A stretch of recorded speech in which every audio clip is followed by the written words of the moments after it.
Hello students, पिछले class में question number 7 तक बता दिए थे, 6 तक बता दिए थे। आज हम 7 नंबर क्वेश्चन से बताएंगे।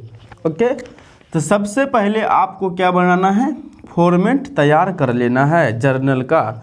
तो जर्नल का फॉर्मेट कैसे तैयार किया जाता है हम पिछले क्लास में 3-4 क्लास में बता दिए, ठीक है। उसी प्रकार से जर्नल का फॉर्मेट बना लेना है। तो सबसे पहले क्या लिखना है आपको, डेट, उसके बाद क्या लिखना है पार्टिकुलर्स, उसके बाद क्या लिखना है LF, उसके बाद क्या लिखना है डेबिट अमाउंट, और उसके बाद सबसे लास्ट वाला क्या लिखना है क्रेडिट अमाउंट।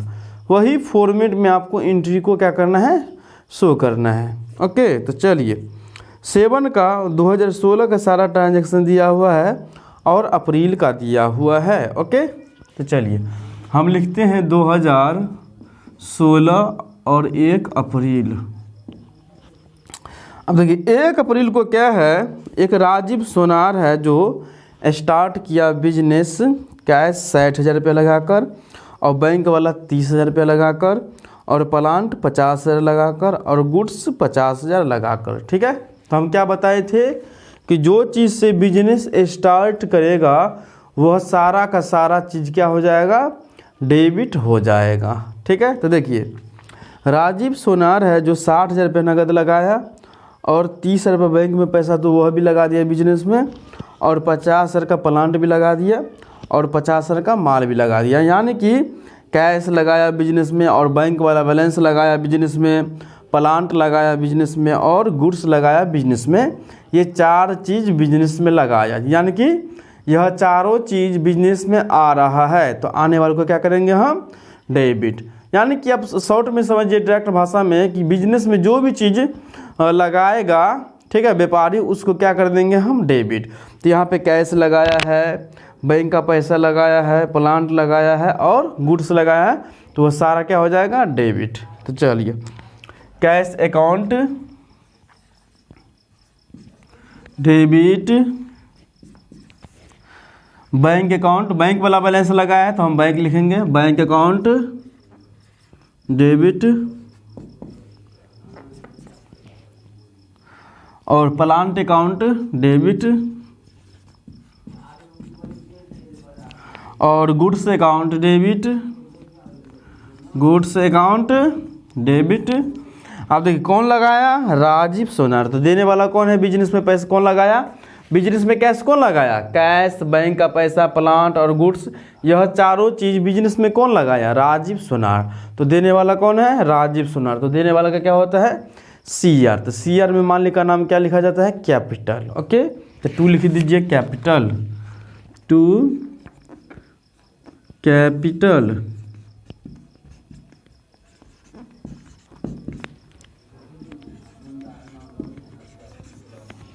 चलिए तो कैश में कितना जाएगा, 60,000 रुपये लगाया है, तो कैश डेबिट में है, तो डेबिट वाला कॉलम में 60,000 रुपये लिख देंगे डेबिट के सामने।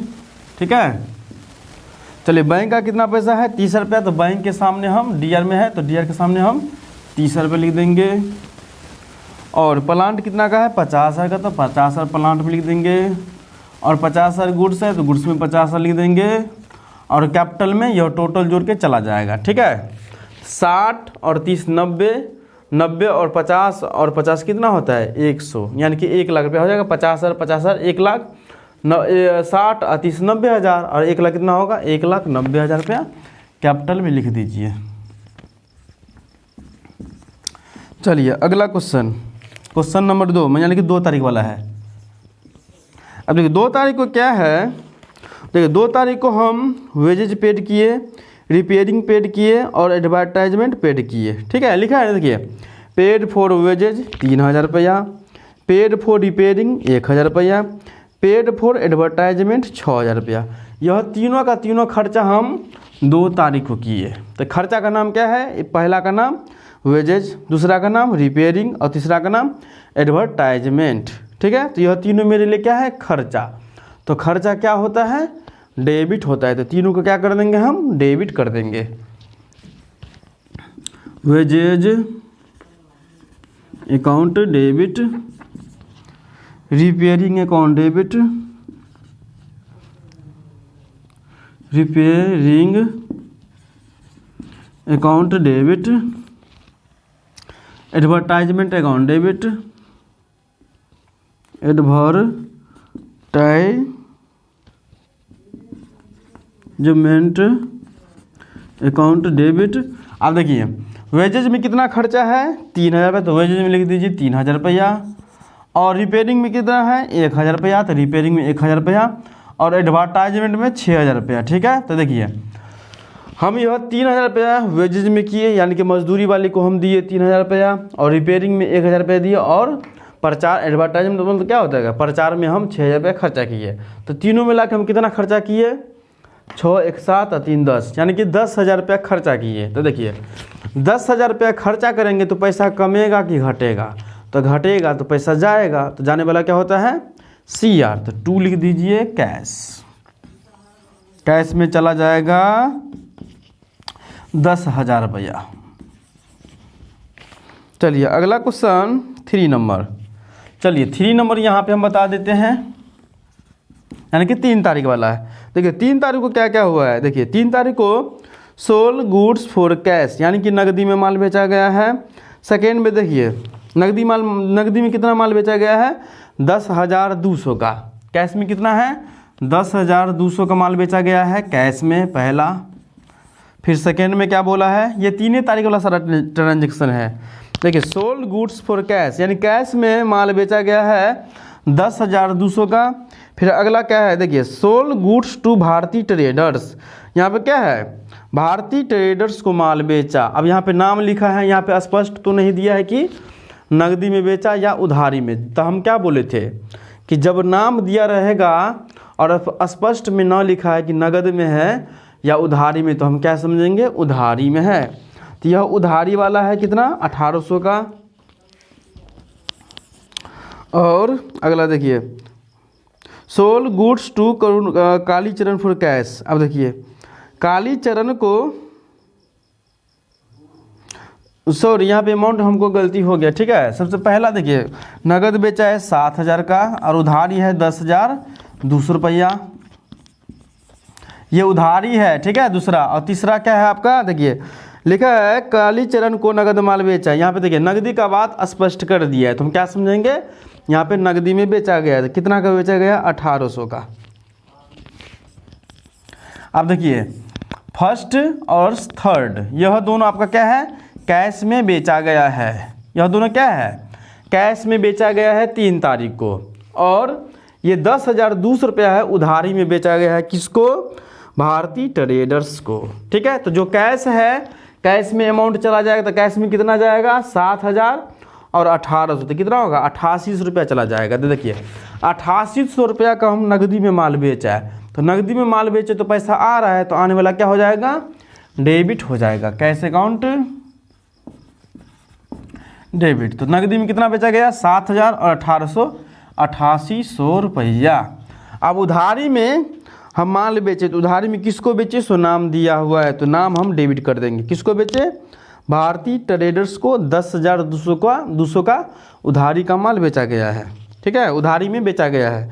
तो भारतीय ट्रेडर्स को जब हम माल बेचे उधारी में, तो यहाँ भारतीय ट्रेडर्स कौन है पाने वाला है, तो पाने वाला क्या हो जाएगा डेबिट हो जाएगा। भारतीय ट्रेडर्स अकाउंट डेबिट, भारतीय ट्रेडर्स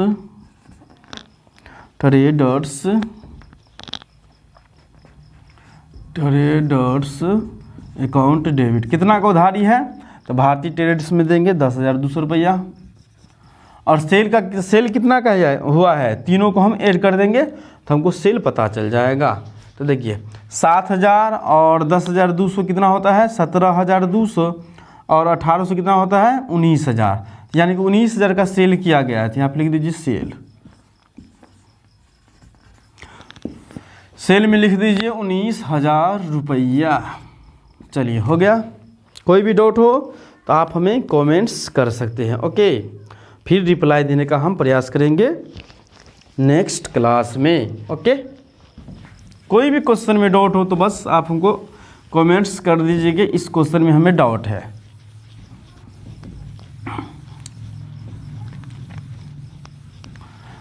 यदि आपको ऐसे समझ में नहीं आ रहा है, ठीक है, ऐसा यह क्वेश्चन, तो आप अलग अलग भी एंट्री लिख सकते हैं। ठीक है, देखिए जिसमें 3 तारीख को सबसे पहला क्या है, माल नगद बेचा। तो सबसे पहले आप इसी को एंट्री लिख दीजिए। तो माल नगदी में बेचा तो एंट्री क्या होता, नगदी में बेचा तो पैसा आया, सामान गया, तो cash account debit to sale account 7,000 रुपया, 7,000 रुपये चला जाता। ये आपका पहला एंट्री बन जाता 3 तारीख का। ठीक है। यदि अलग अलग एंट्री लिखना है, हम कंबाइंड कर दिए सबको एक ही साथ। यदि अलग अलग एंट्री लिखना है तो अलग अलग भी आप लिख सकते हैं। ठीक है। जैसे 3 तारीख का पहला क्या है, नगदी में माल बेचा तो पैसा आया और गुड्स गया, तो cash account debit to sale account हो जाएगा 7,000 रुपये। यह पहला एंट्री हो जाता 3 तारीख का। फिर 3 तारीख का सेकेंड एंट्री आप लिखते कि भारतीय ट्रेडर्स को माल बेचा 10,200 का।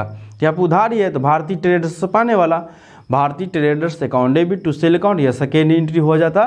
ये 3 तारीख वाला 10,200 10,200। ठीक है। फिर 3 तारीख का थर्ड एंट्री है कालीचरण को नगद माल बेचा। तो यहाँ पे एंट्री आप लिख सकते थे कैश आ रहा है और गुड्स जा रहा है, क्योंकि नगदी में माल बेचा। Cash account debit to sale account 1800 ऐसा आप लिख सकते थे। ठीक है। यदि आपको ऐसा समझ में ना आए तो आप 3 तारीख वाला ये तीनों एंट्री को आप अलग अलग लिख सकते हैं। ठीक है। तो चलिए, कोई भी डाउट हो तो फिर आप हमें कमेंट्स कर दें, फिर नेक्स्ट क्लास में हम बताने का प्रयास करेंगे। ठीक है। चलिए 5 नंबर क्वेश्चन।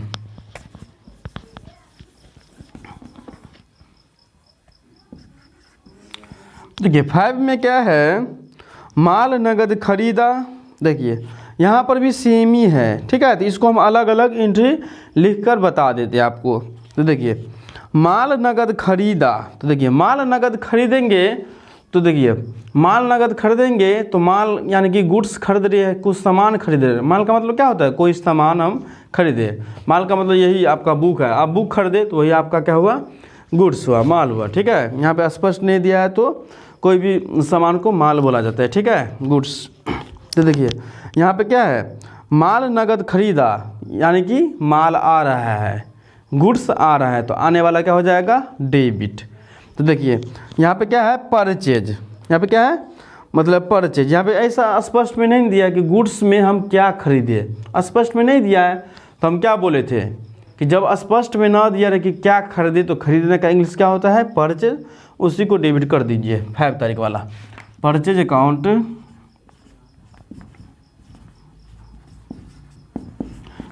डेबिट। अब पैसा जा रहा है तो जाने वाला CR, तो कैश अकाउंट कितना रुपया है, 5,000 5,000।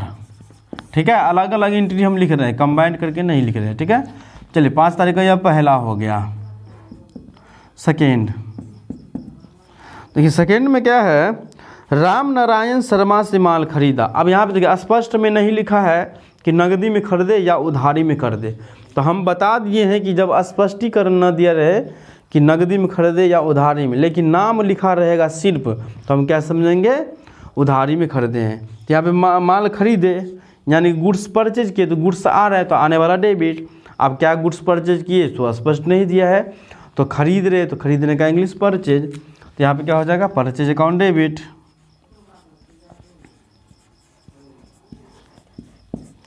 अकाउंट डेबिट किससे खरीदे, राम नारायण शर्मा। तो आप लिख दीजिए राम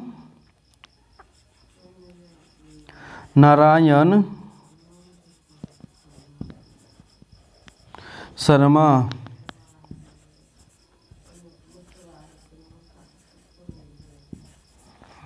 कितना का खरीदे, जितना का खरीदे उतना अमाउंट लिख दीजिए 6,000। 6,000 डेबिट में चला जाएगा और 6,000 रुपया क्रेडिट में चला जाएगा। अगला थर्ड, यही 5 तारीख का ये थर्ड है क्वेश्चन। ठीक है। देखिए सिन्हा ट्रेडर से माल खरीदा। अब यहाँ पर भी स्पष्ट नहीं दिया है कि नगदी है या उधारी, तो क्या समझेंगे हम, उधारी समझेंगे। तो देखिए सिन्हा ट्रेडर से माल खरीदी, तो purchase account debit to Sinha traders, क्योंकि सिन्हा ट्रेडर्स देने वाला है, सेम ही दूसरा जैसा है।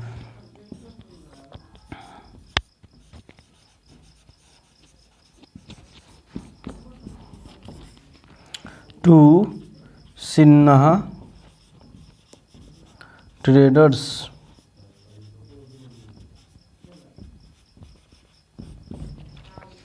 कितना अमाउंट है, 10,000 10,000।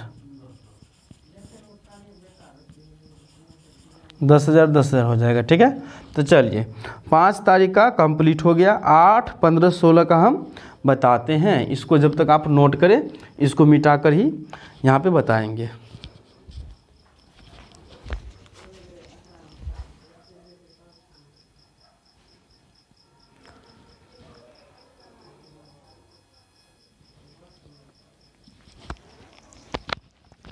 चलिए नोट हो गया तो हम इसको मिटा देते, फिर आगे हम बताते हैं। हाँ, 5 क्वेश्चन का फिर से हम देखिए, यदि देखिए 5 क्वेश्चन का 3 को क्वेश्चन था तो हम अलग अलग करके ये एंट्री लिखे हैं। पहला का था नगद में माल खरीदा तो एंट्री लिख दिए purchase account debit to cash account 5,000 का खरीदा था। ठीक है, सेकेंड में था कि राम नारायण शर्मा से हम 6,000 का माल खरीदे तो एंट्री हम लिख दिए purchase account debit to Ram Narayan Sharma. Third में था कि 10,000 का सिन्हा ट्रेडर्स से माल खरीदे तो purchase account debit to Sinha traders account debit कर दिए। ठीक है, क्रेडिट कर दिए 10,000 लिख दिए। तो देखिए यदि इसी को कंबाइंड में लिखना है, यानी कि एक एंट्री आपको लिखना है, तो आप एंट्री लिख सकते थे purchase account debit to cash account to Ram Narayan Sharma account to Sinha traders account. ठीक है, यदि एक एंट्री लिखना था तो आप एक भी लिख सकते थे। क्या लिखते? परचेज अकाउंट डेबिट, यह टू कैश में चला जाता, टू राम नारायण शर्मा चला जाता और टू सिन्हा ट्रेडर्स, यानी कि टू में 3 चला जाता, कैश जाता, राम नारायण शर्मा जाता और सिन्हा ट्रेडर्स जाता। तो परचेज में कितना जाता? तीनों का अमाउंट ऐड होके परचेज में डेबिट हो जाता और कैश में 5,000, राम नारायण में शर्मा में 6,000 रुपया और सिन्हा ट्रेडर्स में 10,000 रुपया चला जाता। ठीक है, तो चलिए इसको हम मिटा देते हैं, फिर अगला क्वेश्चन हम बताते हैं। हाँ, यदि नोट नहीं किए तो सबसे पहले वीडियो को रोककर इसको नोट कर ले।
चलिए 8 नंबर क्वेश्चन, यानी कि 8 तारीख वाला।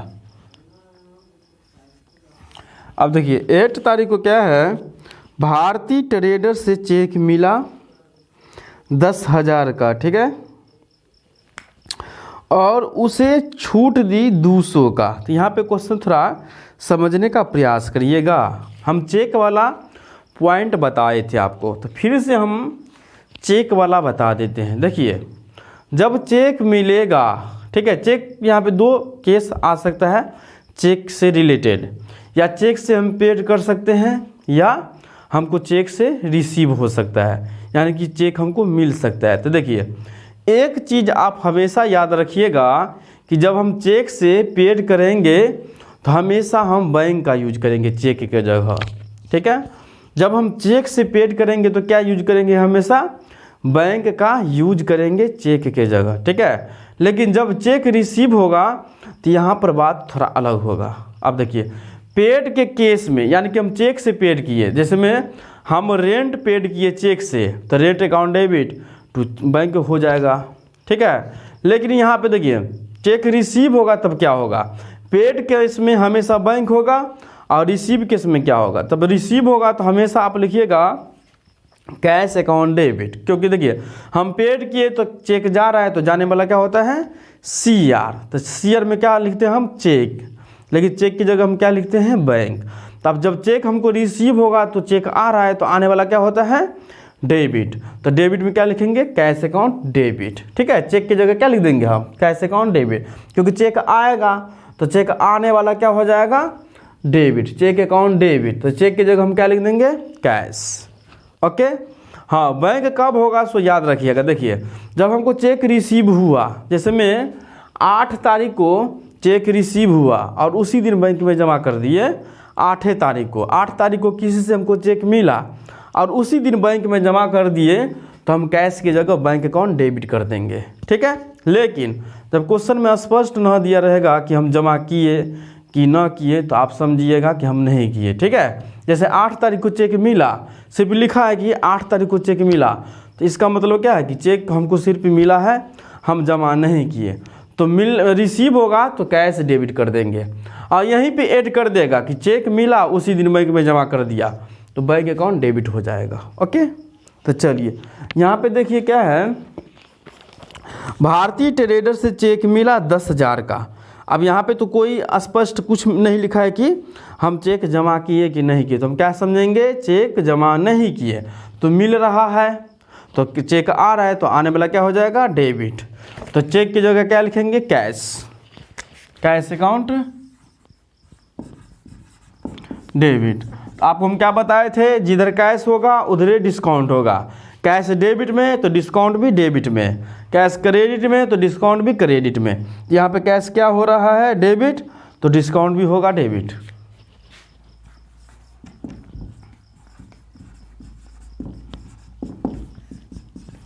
टू किससे मिला, भारतीय ट्रेडर से। जो देने वाला होता है उसका नाम लिख दे। देने वाला क्या होता है, CR में जाता है। ठीक है, ये रूल है गोल्डन रूल का। देने वाला CR, तो भारतीय ट्रेडर्स, भारतीय ट्रेडर्स अकाउंट। बिगिनिंग में जो इंग्लिश में लिखा वही लिख देंगे। चलिए, कैश में कितना लिखेंगे, चेक कितना का रिसीव हुआ, 10,000 का, तो कैश में दे दीजिए 10,000 रुपया। डिस्काउंट कितना का है, 200 का, तो डिस्काउंट में दे दीजिए 200 रुपया। आप दोनों जोड़ के भारतीय ट्रेडर्स में CR में चला जाएगा 10,200 रुपया। ओके। तो चलिए अब अगला 15 नंबर, 15 अप्रैल का। अब देखिए 15 अप्रैल को क्या है, सिन्हा ट्रेडर्स को चेक द्वारा भुगतान किया और उसने छूट दी। अब यहाँ पे देखिए 8 तारीख में क्या था, हमको चेक रिसीव हुआ था। अब यहाँ पे चेक से हम पेड कर रहे हैं, किसको, सिन्हा ट्रेडर्स को। तो सिन्हा ट्रेडर्स को जब हम चेक देंगे तो सिन्हा ट्रेडर्स पाने वाला होगा। देखिए हम किसी को चेक दिए, जैसे हम ही को चेक दिया तो चेक हम पाने वाला हो गया। तो हम चेक किसी को दे रहे हैं तो चेक वह क्या है, पाने वाला व्यक्ति है। तो सिन्हा ट्रेडर्स कौन है, पाने वाला व्यक्ति है। तो पाने वाला क्या होता है, गोल्डन रूल के हिसाब से डेबिट होता है। Sinha traders account debit, Sinha traders account debit. आप देखिए चेक से हम भुगतान कर रहे हैं, तो हम क्या बताएं अभी तुरंत आपको कि पेड केस में जब हम चेक से पेमेंट करेंगे तो चेक की जगह बैंक का यूज करेंगे। ठीक है। तो देखिए चेक से हम पेमेंट करें तो चेक जा रहा है, तो जाने वाला CR, तो चेक की जगह बैंक का यूज किया जाएगा। बैंक का यूज क्यों किया जाता है, क्योंकि चेक बैंक में भजता है, हम यह समझते हैं। ठीक है। क्योंकि चेक किसी को देंगे तो चेक कहाँ पे भजाएगा, बैंक में भजाएगा, बैंक अकाउंट। ठीक है। तो देखिए यह भी याद रखिएगा कि जिधर बैंक होगा उधर ही डिस्काउंट होगा। जैसे जिधर कैश होता है उधर ही डिस्काउंट होता है, तो यह चीज़ भी आप याद रखिएगा कि जिधर बैंक होगा उधर ही डिस्काउंट होगा। तो बैंक किधर है, 2 में, तो डिस्काउंट भी कहाँ जाएगा, 2 में, 2 डिस्काउंट अकाउंट, डिस्काउंट अकाउंट। चलिए कितना का रुपया है, चेक है 9800 का, तो बैंक में दे दीजिए 9800 रुपया। और डिस्काउंट कितना है, 200 रुपया, दोनों जोड़ के 10 रुपये दे दीजिए सिन्हा ट्रेडर्स में। अगला 16 तारीख वाला है। आप देखिए 16 तारीख में क्या है, परचेज फॉर कैश, यानी कि हम सारा का सारा यहाँ पे जो नीचे दिया हुआ है नकदी में खरीदे हैं। तो नकदी में क्या क्या खरीदे, यहाँ पे नाम दे दिया, ऑफिस इक्विपमेंट, ठीक है, टाइपराइटर, कैलकुलेटर, ठीक है, उपस्कर, यानी कि हम फर्नीचर खरीदे 5,000 का, इक्विपमेंट मतलब वही फर्नीचर हुआ।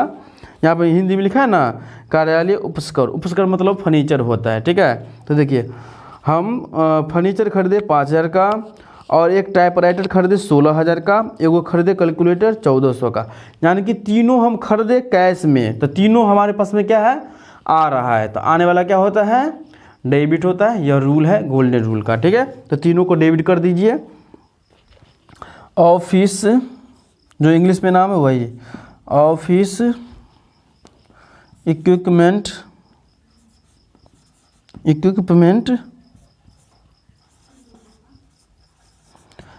Account debit, typewriter account debit,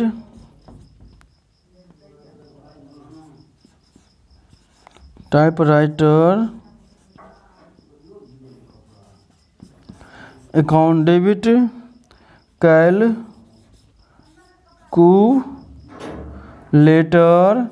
account debit, calculator account debit. अब देखिए तीनों आ रहा था तो आने वाला डेबिट कर दिया। अब बदले में क्या जा रहा है, पैसा। तो पैसा जा रहा है तो जाने वाला क्रेडिट टू कैश अकाउंट।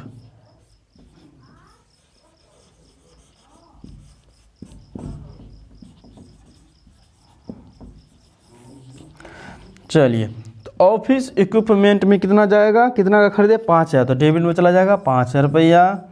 और टाइपराइटर कितना का है, 16,000 चला जाएगा टाइपराइटर के सामने।